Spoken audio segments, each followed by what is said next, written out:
Salut! Dans cette nouvelle vidéo, j'ai choisi d'aborder l'épineux sujet de la violence au cinéma. Je compte aborder diverses problématiques, comme par exemple, est-ce que la représentation de la violence à l'écran est-elle nocive pour le public? Ou encore, pourquoi la manière dont on représente la violence à l'écran suscite-t-elle des divergences dans le milieu du cinéma?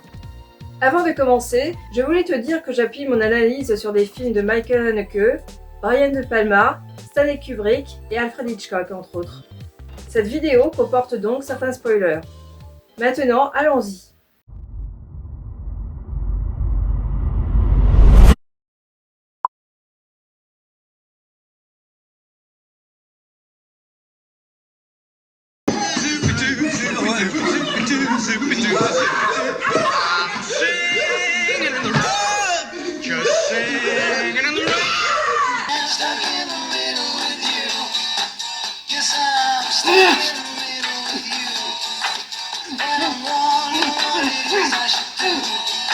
Why the need for so much gruesome graphic violence? Why not let us imagine? Because it's so much fun, Jan. Get it?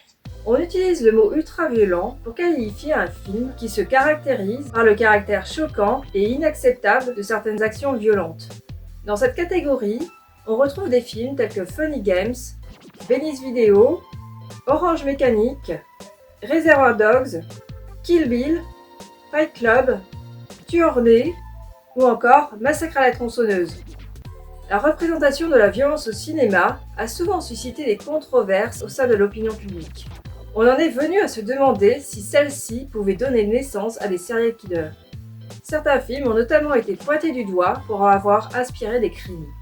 Citons par exemple Taxi Driver, qui donna lieu à une tentative d'attentat contre Ronald Reagan, Orange Mécanique, qui aurait incité des jeunes à commettre des actes de délinquance, Tueur né, qui fut mis en cause dans l'affaire Ray Maupin, ou encore Joker, qui a été attaqué pour incitation à la violence.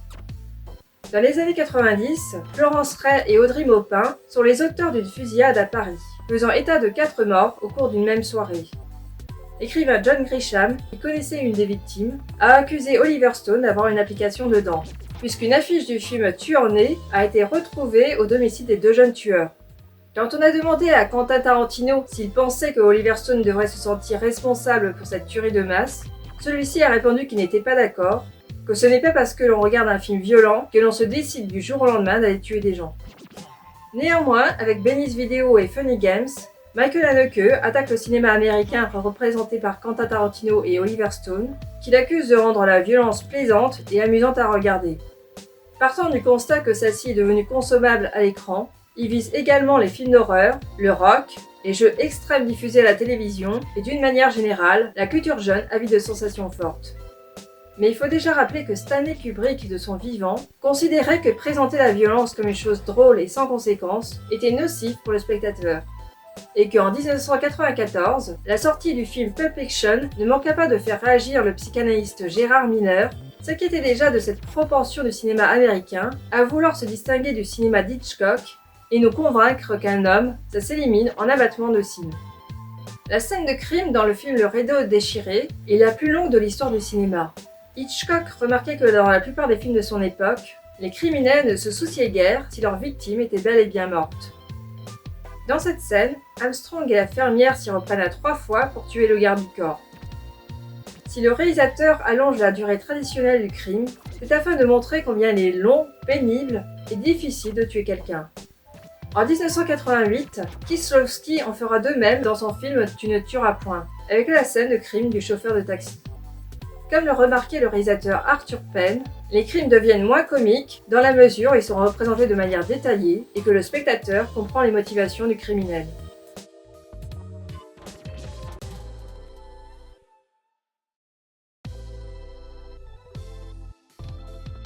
Dans les films d'Hitchcock, les criminels, qui revêtent toujours des allures de gentlemen, ont recours à des manœuvres habiles et rusées pour venir à bout de leurs victimes. Le réalisateur expliquait que si ces méchants étaient toujours charmants et bien élevés, c'est parce qu'ils doivent déployer tout leur charme pour approcher leur future victime. C'est ainsi que Michael Haneke caractérise ses 2 protagonistes dans Funny Games. D'abord lorsque Peter vient réclamer poliment des œufs à Anna, ensuite lorsque Paul discute et sympathise avec la voisine sur le ponton, celle-ci devenant sa future victime par la suite. Si les deux tueurs sont munis de gants blancs, il s'agit bien là d'un détail significatif. Cette même attitude méthodique et minutieuse caractérise Andon Shiger dans le film No Country for Old Men des frères Coen. Ce sont des personnages très propres sur eux, opérant en toute discrétion. D'une manière générale, un motif qui revient souvent dans les thrillers est l'effacement des traces. Que ce soit les traces de sang dans la salle de bain, dans Psychose, Snake Eyes ou Benny's Video, le corps de la victime, dans Blow Up, dans Frenzy ou encore dans Benny's Video, ou bien les traces audiovisuelles.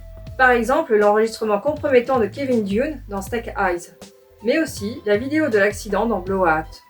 Enfin, les traces sonores. Dans Conversation secrète de Francis Ford Coppola, auxquelles on peut ajouter les cris de la victime, recouverts par les bruits de la rue dans Frenzy. Brian De Palma reprendra un procédé similaire dans Scarface, lorsque la caméra quitte le repère des trafiquants pour aller rejoindre la voiture de Manny dans la rue. À cela s'ajoute la colombienne qui augmente le son du téléviseur pour couvrir à la fois le bruit de la tronçonneuse et les cris de la victime.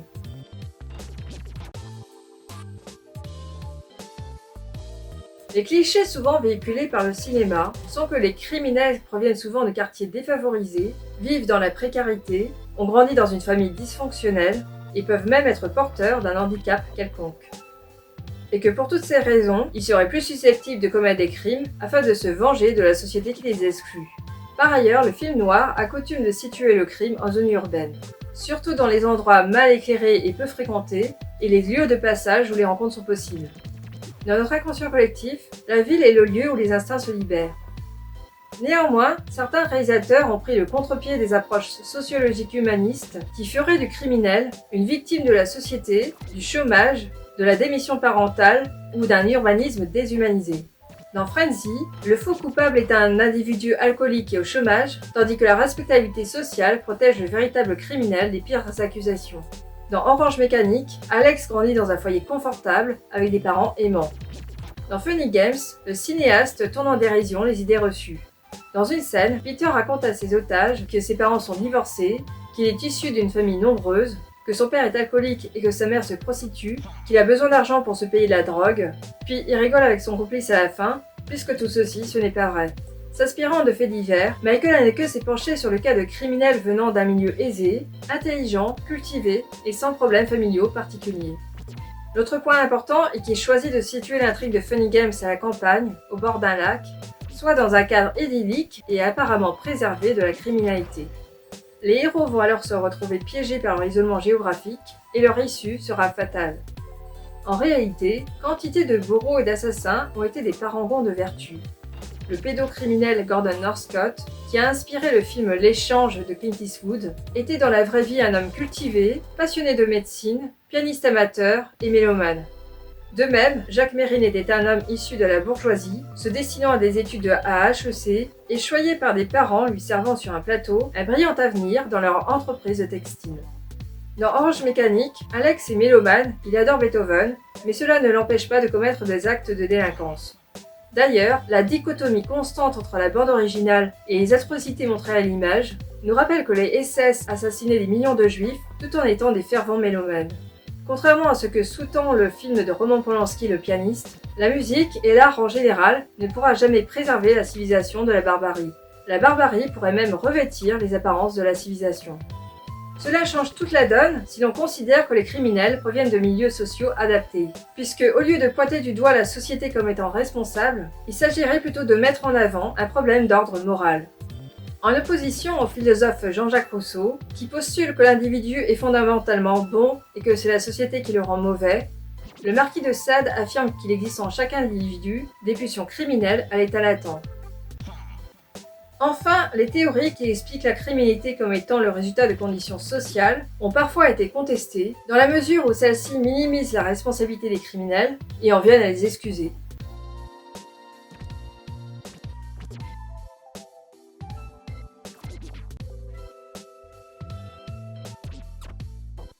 Si je devais répondre à cette question, à savoir si les films pouvaient vraiment donner naissance à des serial killers, ma première réponse serait non.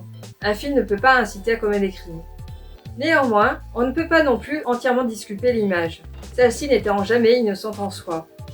Dans la vidéo que j'ai consacrée au phénomène de l'idolâtrie, j'ai expliqué que les images étaient capables d'exercer une fascination sur le public et d'engendrer des phénomènes de mimétisme. On le voit notamment avec les fans qui cherchent à imiter leurs idoles. Or, je t'ai déjà mentionné auparavant le cas de Orange Mécanique, accusé d'avoir été à l'origine d'une déferlante d'actes criminels commis par des jeunes, dont un jeune homme qui voulait assassiner un clochard pour faire comme dans le film. Kubrick a malencontreusement esthétisé et rendu amusante la violence à l'écran, en l'accompagnant par de la musique de ballet, ou encore en ralentissant les plans afin d'y insuffler une légèreté poétique.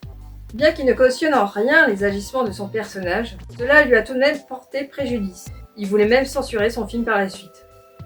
Quant au film Tueur né d'Oliver Stone, bien qu'il voulait se distinguer de Tarantino en nous proposant une satire des médias, en vérité son film retombe dans la même bêtise que celui-ci. Contrairement à ce que le réalisateur prétend, son œuvre ne fait absolument pas réfléchir. Elle n'est qu'un simple défoulement fictionnel.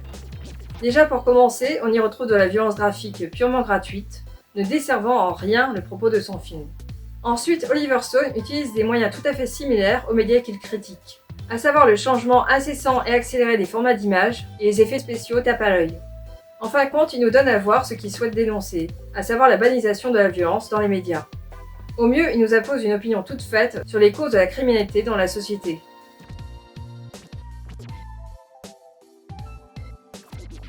Contrairement à ce que Oliver Stone dénonce dans son film Tueur né, à savoir l'omniprésence des médias dans notre espace quotidien, Michael Haneke, lui, remet plutôt en question la relation que nous entretenons avec les images. Dans la scène d'ouverture de Benny's Video, le jeune protagoniste visionne en boucle et au ralenti la vidéo d'un cochon en train de se faire abattre. Tandis que dans Henry Portrait of a Serial Killer de John McDonagh, l'un des deux meurtriers filme un de ses crimes avec une caméra avant de le regarder à la télévision avec délectation. Dans ces deux films, les réalisateurs mettent en abîme l'image télévisuelle afin de remettre en cause le désir voyeuriste de se repaître de spectacles morbides. Dans Benny's Video en particulier, Michael Haneke critique le goût et l'attrait que certaines personnes peuvent éprouver à regarder des films d'horreur. Comme autre exemple, on peut aussi citer Salo de Pasolini. Dans la scène finale des tortures, le réalisateur introduit un effet de mise en abîme qui reproduit le champ de vision des fascistes, observant avec des jumelles du haut de l'immeuble le spectacle qu'ils ont eux-mêmes mis en scène.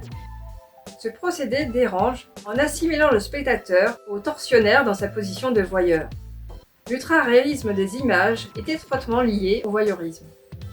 Dans la poétique, Aristote nous explique que nous prenons plaisir à contempler les images les plus exactes de choses dont la vue nous est pénible dans la réalité. Quand on regarde une représentation qui nous inspire de la terreur ou de la pitié, cela ne suscite pas chez nous la même intensité que dans la réalité. Et si cela est possible, c'est parce que nous sommes confortablement installés à l'abri derrière un écran. La catharsis d'Aristote agit donc à la manière d'un vaccin qui nous injecterait le mal de manière inoffensive afin que nous soyons immunisés contre celui-ci.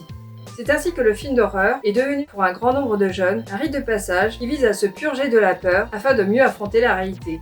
Dès lors, on comprend en quoi la catharsis d'Aristote pose problème.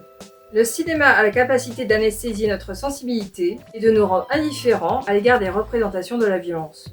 Par ailleurs, l'idée communément admise est que les films violents permettent de canaliser les pulsions agressives des spectateurs et l'empêcheraient ainsi de passer à l'acte dans la réalité. Mais cela n'a jamais été prouvé que ce genre de film pouvait éradiquer le fléau de la violence dans la société. L'écran de télévision est la rétine de l'œil de l'esprit. C'est pourquoi l'écran de télévision fait partie de la structure physique du cerveau. Et c'est pourquoi tout ce qui apparaît sur l'écran de télévision est vécu par le spectateur comme une expérience primaire. Et c'est pourquoi la télévision est la réalité. Et la réalité est moins que la télévision. Le film de David Cronenberg se veut être la critique d'un monde dans lequel tout ce qui est représenté sur écran a plus de valeur que la réalité elle-même. Il existe un danger à ne vouloir voir la réalité que par l'intermédiaire d'un médium. En effet, pourquoi Benny observe-t-il le parking en dessous de son immeuble par l'intermédiaire d'une caméra au lieu de la regarder par la fenêtre, tout simplement? La frontière qui sépare l'ultra-réalisme des images et la réalité est mince. Dès lors peut s'opérer une confusion entre la réalité et sa représentation. Dans Benny's Video, le film gore constitue une sorte de prélude, invitant le jeune protagoniste à accéder à l'horreur réelle en assassinant une jeune fille de son âge devant sa caméra. Une image est capable de fausser notre perception de la réalité et ainsi de nous faire basculer dans la psychose. C'est ce qui se produit par exemple dans Vidéodrome, lorsque Max, en proie à des hallucinations, sombre peu à peu dans la folie en regardant des snuff movies. Une tumeur se développe dans son cerveau, capable de sécréter une perception différente du réel et fondée sur ses pulsions et fantasmes. Non seulement les snuff movies que regarde Max ont la capacité d'altérer son esprit, mais aussi son corps. Son bras se transforme en arme à feu et ses actes se mécanisent. D'ailleurs, il est pertinent de remarquer que dans Benny's vidéo, il semblerait que l'adolescent ne soit pas conscient et lucide au moment du passage à l'acte. Il a comme été dépassé par son geste. En 1985, le film Vidéodrome était déjà prophétique quant à l'avènement des snuff movies. Cette confusion entre l'horreur et le divertissement s'est propagée dans l'ensemble des mass médias. Au cinéma, The Blair Witch Project et Cannibal Holocaust, deux films d'horreur devenus cultes auprès d'une génération d'amateurs, ont beaucoup joué sur l'ambiguïté quant au caractère réel ou non de leurs images. Se présentant à la manière de reportages bidons, on se demandait à l'époque s'il s'agissait vraiment de trucage. En tout cas, ces rumeurs ont contribué à alimenter une publicité racoleuse autour de ces films. Même si Deodato prétend dénoncer la quête de sensationnel dans les médias dans Cannibal Holocaust, son film s'inscrit pleinement dans cette logique. Les jeux télévisés flirtent eux aussi de plus en plus avec l'extrême. Sur ce sujet, je ne peux que trop te recommander le documentaire Le jeu de la mort de Christophe Mick. Enfin, un nouveau divertissement est devenu en vogue grâce aux smartphones et aux réseaux sociaux, le happy slapping. Ce jeu consiste à filmer en direct l'agression physique, voire le meurtre d'une personne. Non pour question d'argent ou de vol, mais uniquement pour s'amuser.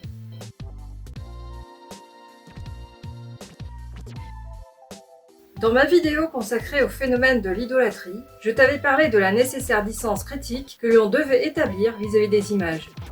Certains réalisateurs ont œuvré à mettre en place des procédés de distanciation qui visent à rompre avec les codes du théâtre aristotélicien et qui ne sont pas sans rappeler les préceptes de Bertolt Brecht. Refusant le sensationnisme du théâtre d'Aristote, le théâtre brechtien vise à réduire la jouissance passive du spectateur et à susciter chez lui une attitude éveillée et critique.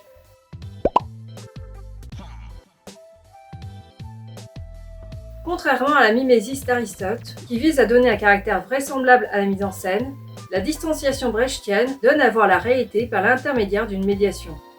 Ainsi, elle permet d'instaurer une attitude de doute vis-à-vis de ce que nous regardons, au lieu d'y adhérer aveuglément. Afin de déclencher un processus de réflexion chez le spectateur, il faut lui faire prendre conscience du caractère illusoire du théâtre auquel il assiste. Plusieurs moyens peuvent alors être mis en œuvre. Le recours au flashback. Dans Funny Games, à un moment donné, la mère prend le fusil et abat Peter.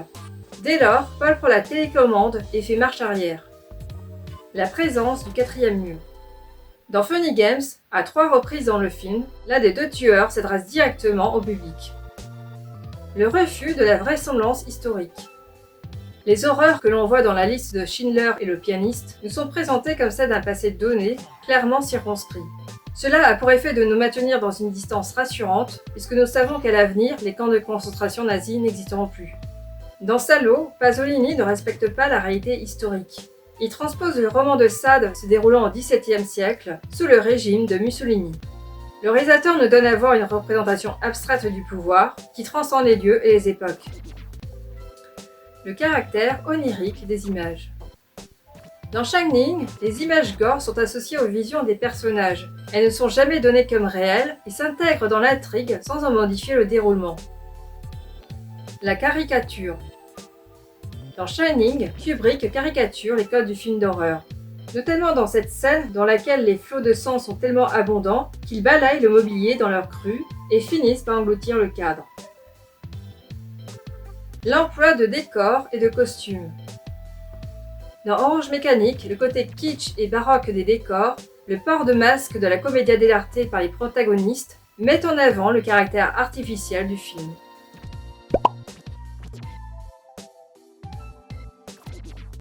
Dans la catharsis d'Aristote, on est amené à s'identifier au personnage principal et à vivre sa vie par procuration. Cette possibilité de fusionner avec le héros nous est rendue possible par la mimésis, à savoir l'imitation de la vie dans la représentation. Or, lorsque le spectateur s'associe au personnage, son point de vue devient trop subjectif. Il peut être amené à porter un jugement moral sur celui-ci. Au-delà des sentiments de sympathie ou d'antipathie que nous pouvons éprouver vis-à-vis des personnages, il s'agirait plutôt de nous faire comprendre leur motivation. Ceci afin d'éviter toute conception manichéenne. En général, les films se réclamant de la démarche d'Aristote font tout pour que l'on puisse éprouver des sentiments de sympathie à l'égard du héros, quitte à l'idéaliser ou à l'acclamer comme un héros. Cela n'est pas sans poser problème si les réalisateurs choisissent comme protagonistes des criminels ou encore si les héros en viennent à commettre des crimes. Dans La Balade sauvage, par exemple, Terrence Malick conserve un regard neutre sur le couple de criminels. Il n'a pas cherché à romantiser ni à glamouriser leur histoire d'amour. Parfois aussi, certains réalisateurs ont refusé de prendre des stars et ont pris des comédiens anonymes à la place. C'est le cas de films tels que L'Humanité, Salò, Elephant ou encore Bubble. Car le problème avec les stars, c'est que cela facilite grandement l'identification avec les personnages.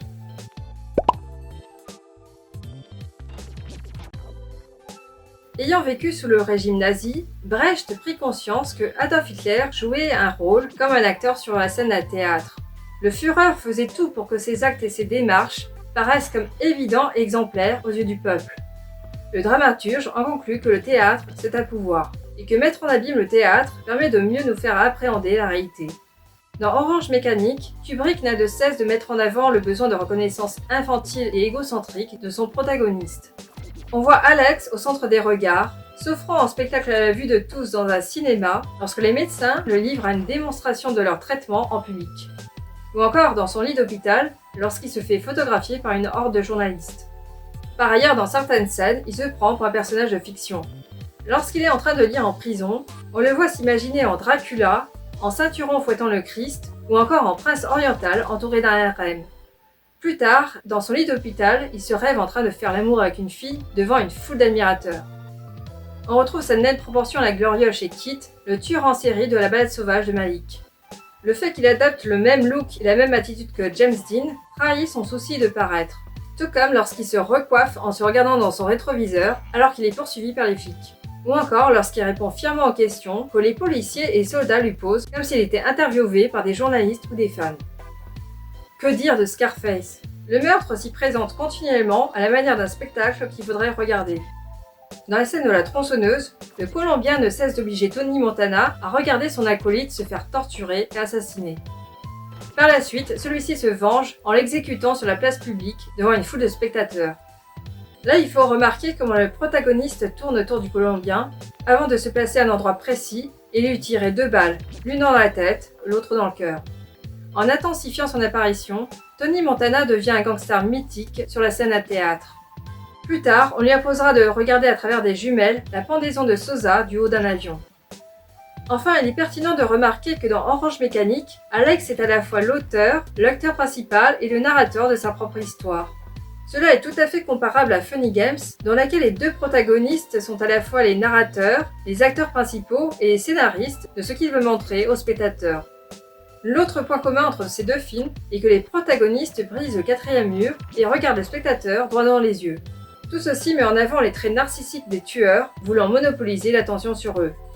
Le propos des réalisateurs se révèle criant de vérité quand on sait que dans la réalité, certains criminels se sont filmés en train d'accomplir leurs actes de torture et leurs crimes.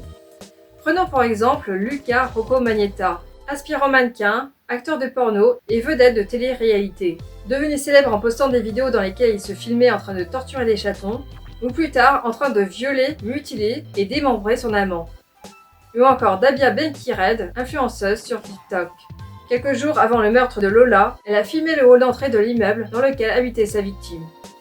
Ou encore les photos des sévices dans la prison d'Abu Ghraib en 2003, dans lesquelles les GI américains s'exhibaient aux côtés des prisonniers. Ce qui caractérise les tortionnaires et les criminels, c'est avant tout leur narcissisme et leur propension à vouloir se mettre en scène devant une caméra.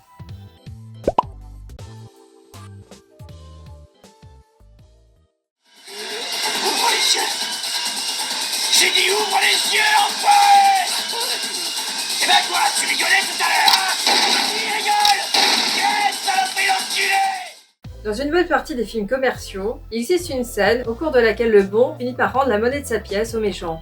En général, cette scène procure toujours une certaine réjouissance chez le public. Dans Funny Games, Anneke déçoit nos attentes. À un moment donné, la mère s'empare de l'arme à feu et abat Peter. Mais très vite, Paul rembobine le film. Le réalisateur nous a en fait montré ce que l'on aurait aimé voir. Cette scène nous révèle que nous accréditons la violence à l'écran seulement si celle-ci est faite au nom du bien. Dans les films de Quentin Tarantino, la loi du talion est omniprésente. Par exemple, dans Inglourious Basterds, les juifs se vengent en assassinant les nazis. C'est aussi ainsi que la figure du justicier criminel, telle qu'elle existe dans l'inspecteur Harry ou encore dans Taxi Driver, est devenue populaire auprès du grand public. Ou encore que le couple Bonnie et Clyde, popularisé par Arthur Penn, et encore les deux héroïnes du film La Cérémonie de Claude Chabrol, sont devenues des figures révolutionnaires. Néanmoins, certaines questions se posent. La victime qui se venge ne se placerait pas au même niveau que le bourreau sadique. Le justicier criminel est-il si différent du criminel qui tue ?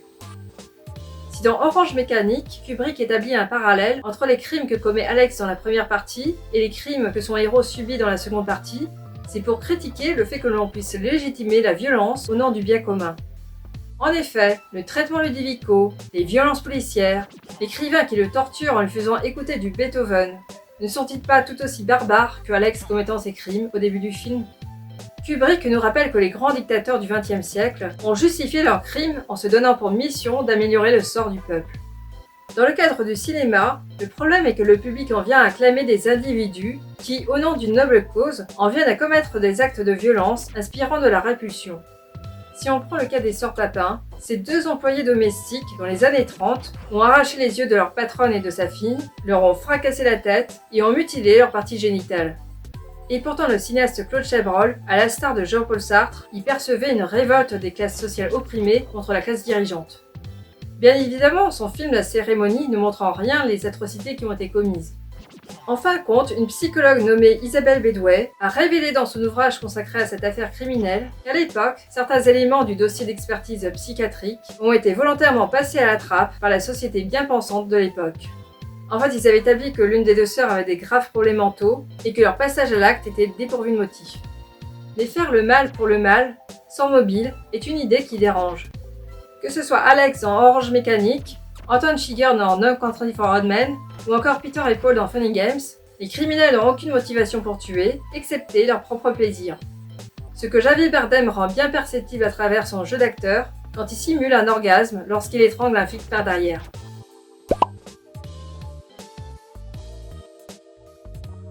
Tout à l'heure, j'ai évoqué le problème suivant. Si l'on considère que la criminalité est le fruit d'un déterminisme social, cela revient à nier la responsabilité individuelle. Dans certains films tels que L'Impasse de Brian De Palma et La saga du parrain de Francis Ford Coppola, la criminalité est une fatalité. Cependant, même si le personnage est conditionné dès sa naissance par son milieu familial et social d'origine, et qu'il ne pourra jamais devenir quelqu'un d'autre, ou encore pénétrer dans un autre milieu que celui dont il est issu, celui-ci dispose tout de même de son libre arbitre. Contrairement au théâtre aristotélicien, dans lequel les scènes sont reliées par des liens de cause à effet, dans le théâtre brechtien, chaque scène vaut indépendamment des autres. La raison en est que Brecht refuse d'enfermer le spectateur dans une fatalité et de lui faire ressentir les événements comme étant le fruit d'un destin inéluctable contre lequel il ne peut pas lutter. Parfois, certains réalisateurs ont eu recours au film choral pour traiter d'un fait divers tragique. Ce fut le cas de Michael Haneke dans 71 fragments d'une chronologie du hasard, Gus Van Sant dans Elephant, ou encore Kieslowski dans Tu ne tueras point. À l'instar de Brecht, ce type de format refuse d'imposer au spectateur une explication unique et de tomber dans le film à thèse. Il permet de multiplier les points de vue sans en privilégier un au détriment des autres, et ainsi évite toute interprétation manichéenne. Mais surtout, il met en avant la synchronicité de l'existence. Le meurtre se présente à la manière d'une coïncidence dans laquelle plusieurs destinées individuelles sont inéluctablement liées, non par une relation de causalité, mais par un sens similaire. Par exemple, dans 71 fragments d'une chronologie du hasard, le réalisateur nous montre des fragments de vie de personnes vivant dans une impasse existentielle. Dans Tu ne tueras point de Kieslowski, les trois protagonistes sont dans l'errance et en viennent à s'entrecroiser. Dans Elephant, le réalisateur nous montre des adolescents repliés sur eux-mêmes, mal dans leur peau, avec des problèmes familiaux, ou subissant du harcèlement de la part de leurs camarades. Ces films semblent nous poser la question à savoir qu'est-ce qui pouvait rapprocher les bourreaux de leurs victimes. Le crime est-il vraiment arrivé par hasard ? N'existerait-il pas de bourreau sans victime consentante ?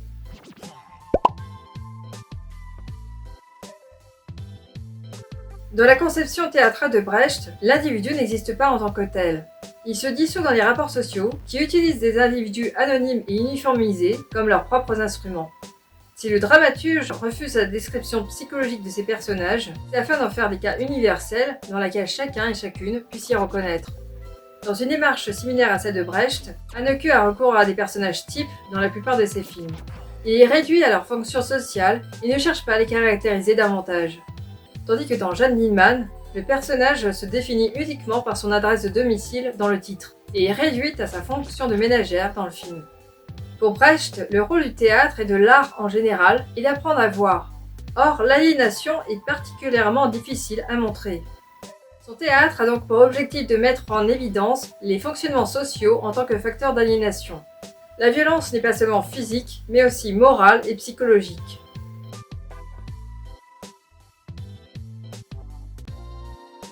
Montrer la violence physique ne nous permet pas de comprendre ce phénomène. Ce que nous donne à voir Pasolini, ce sont plutôt les relations dominant-dominé qui unissent le bourreau et sa victime. Aussi le théâtre de Brecht visait à pointer du doigt les injustices sociales. Dans Salo, on assiste à un long processus de déshumanisation dans lequel les bourreaux prennent plaisir à humilier, à faire souffrir et à inférioriser leurs victimes. Tous les sévices infligés par les fascistes ne sont pas sans rappeler ceux de la prison d'Abu Ghraib que j'ai déjà évoqués précédemment. Sur les photos, les tortionnaires exhibaient des trophées vivants. Le meurtre est donc indissociable de l'exercice d'un quelconque pouvoir dans lequel il s'agit d'assujettir et de soumettre les corps. Dans Fun and Games, Peter et Paul nous sont dépeints comme des personnalités dominatrices, supportant difficilement la remise en cause de leur suprématie. Au début du film, lorsque le père intervient pour rétablir l'ordre, ceux-ci se révoltent et se vengent. Ils vont aussi adopter une attitude autoritaire envers le fils et le réprimander. On peut très vite établir un parallèle entre Ottenschiger du film des frères Cohen et les deux tueurs de Fun and Games. Dans les deux cas, les tueurs se comportent à la fois comme des législateurs, des juges et des bourreaux. Ce sont eux qui créent les règles du jeu, décident si elles sont justes, qui y participent et les appliquent. Par ailleurs, si certains réalisateurs choisissent de diriger des comédiens non professionnels, c'est afin de rendre palpable l'aliénation des personnages. Dans Elephant, dans Salo, dans L'Humanité et dans Bubble, les comédiens conservent un visage inexpressif la plupart du temps. Ils se contentent de prononcer les phrases qu'on leur a répétées juste avant et exécutent les actes qu'on exige d'eux sans qu'ils aient pu prendre connaissance du scénario au préalable.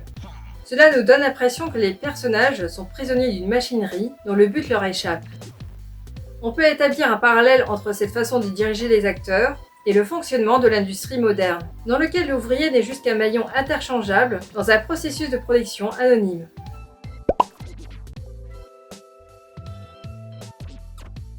Un des procédés de distanciation chez Brecht consiste à faire percevoir un personnage dans un processus ordinaire d'une manière inhabituelle ou étrange, afin de l'extraire de l'automatisme de la perception. Ceci est à mettre en relation avec les réflexions de Hannah Arendt sur les camps de concentration nazis. Dans son ouvrage La banalité du mal, cette philosophe juive avait créé une controverse en écrivant que le SS Eichmann n'avait rien d'un monstre sanguinaire, que c'était un homme tout à fait ordinaire, un fonctionnaire qui ne faisait qu'accomplir son devoir.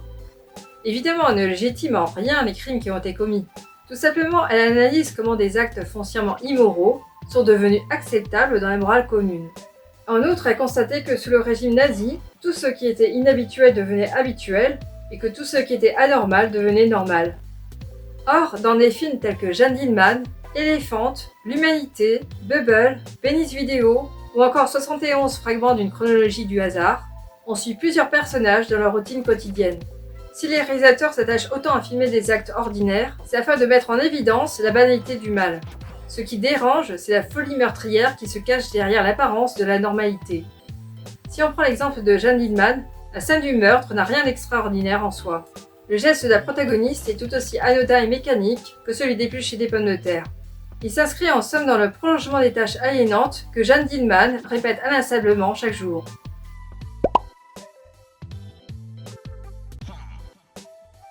Refusant l'action du théâtre aristotélicien, le théâtre épique est en faveur de la narration et a recours à la fable. Dans Orange Mécanique de Kubrick et de Schizophrénia de Gerald Cargill, les criminels sont les narrateurs en voix off du film. À la manière d'un journal intime, ils nous livrent leurs pensées les plus profondes, ce qui permet au public d'avoir une approche plus introspective de l'histoire qui se déroule sous ses yeux. Dans La balade sauvage de Manique, c'est le personnage de Holly qui nous raconte l'histoire en voix off. Son phrasé monotone, dénué d'affect et d'émotion, crée d'emblée une distanciation vis-à-vis des atrocités commises par son partenaire. Par ailleurs, la musique Poetica Musica de Karl Hoff, jouée au xylophone et évoquant une comptine, s'ajoute comme un contrepoids ironique vis-à-vis de l'histoire racontée.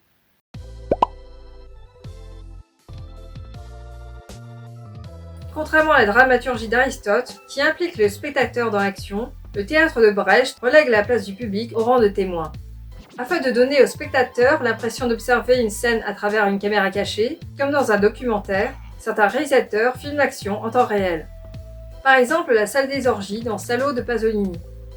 Le plan large et statique dans lequel Anna est assise sur le canapé dans Funny Games. Les scènes de Elephant, 71 fragments d'une chronologie du hasard, et John Dillman. La scène de viol et de meurtre dans Irréversible de Gaspard Noé.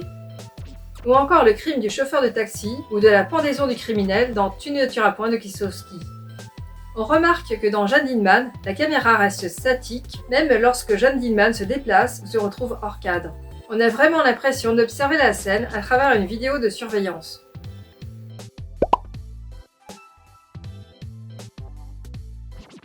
Dans le théâtre brechtien, il n'existe pas d'action offrant un dénouement satisfaisant pour le public. Dans Funny Games, Haneke nous maintient dans l'espoir que les bombes puissent en sortir jusqu'au bout, ce qui n'arrivera pas. Au contraire, tout nous laisse à croire que l'horreur ne prendra jamais fin, car Peter et Paul semblent bien déterminés à récidiver.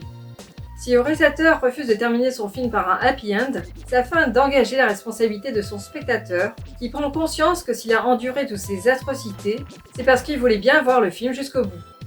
Par ailleurs, en ce qui concerne No Country for Old Men, entre les gangsters qui s'entretuent pour des raisons d'argent et Anton Chigurh qui ne tue que pour son propre plaisir, c'est uniquement ce dernier qui survit à la fin, alors que tous les autres sont morts. Ce film est foncièrement pessimiste sur la nature humaine. Dans la vraie vie, la criminalité ne se termine jamais, car le mal est inhérent à la nature humaine.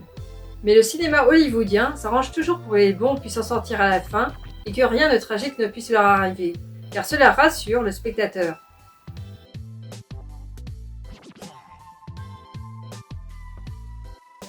Avant l'abolition du code Hays en 1966, la représentation détaillée des crimes était interdite. Par la suite, Hitchcock osa filmer un crime d'une manière assez crue dans Frenzy, et ultra réaliste dans le film Le Rideau déchiré, dont je t'ai déjà parlé précédemment. Dès lors, les réalisateurs utiliseront souvent l'ellipse et le hors-champ pour suggérer la violence à l'écran. Pour en revenir à Frenzy, Hitchcock nous montre de manière explicite le premier meurtre, pour ensuite avoir recours à l'ellipse pour le second meurtre. En témoigne ce long plan séquence, dans lequel on suit le tueur et sa victime monter les marches de l'escalier jusqu'à l'entrée de l'appartement, pour ensuite revenir progressivement à l'extérieur de l'immeuble en travelling arrière. Dans Scarface, Brian De Palma reprend un procédé tout à fait identique lorsque le frère de Tony se fait massacrer par une tronçonneuse. La caméra quitte le repère des trafiquants afin de rejoindre la voiture de Manny à l'extérieur. Néanmoins, à la différence d'Hitchcock, la caméra retourne sur les lieux du crime afin de nous montrer de manière explicite les actes de torture. Comme autre procédé notable, citons les scènes de torture coupées dans Salo, l'exposition des cadavres dans Henry Portrait of a Serial Killer, la scène du carnage étant complètement occultée. Ou encore le miroir de l'ascenseur dans Pulsion, dans lequel un témoin perçoit indirectement le crime.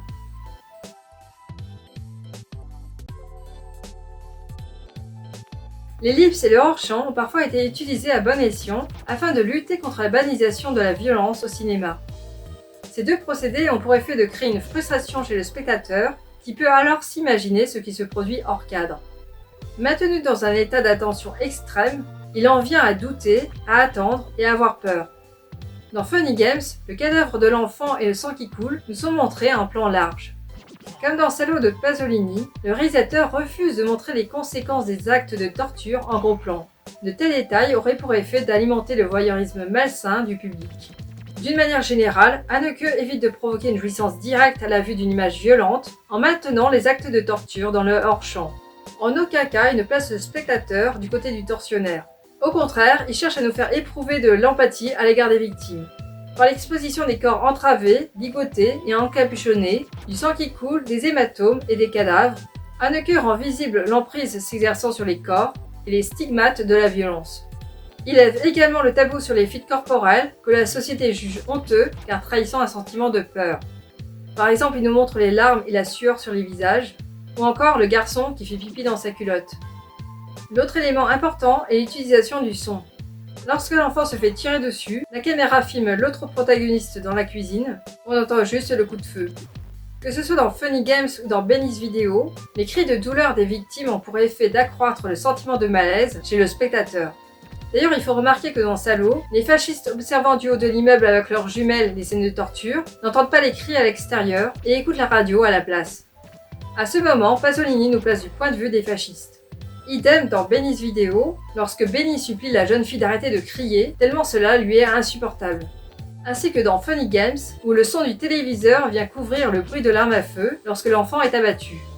D'ailleurs, le premier réflexe que la mère va avoir, c'est d'éteindre le poste de télévision. Je te remercie de m'avoir écouté jusqu'au bout. J'espère que le contenu de ma vidéo t'aura intéressé. Bien évidemment, le sujet est vaste. Je t'invite donc à partager tes propres analyses sur le sujet dans les commentaires afin que nous puissions en débattre. La prochaine fois, je compte aborder la question de la représentation du viol au cinéma. En attendant, je t'invite à partager cette vidéo, à me mettre un pouce bleu afin de soutenir ma chaîne, à t'abonner et à activer la cloche afin d'être au courant de mes prochaines publications. Je te dis à bientôt!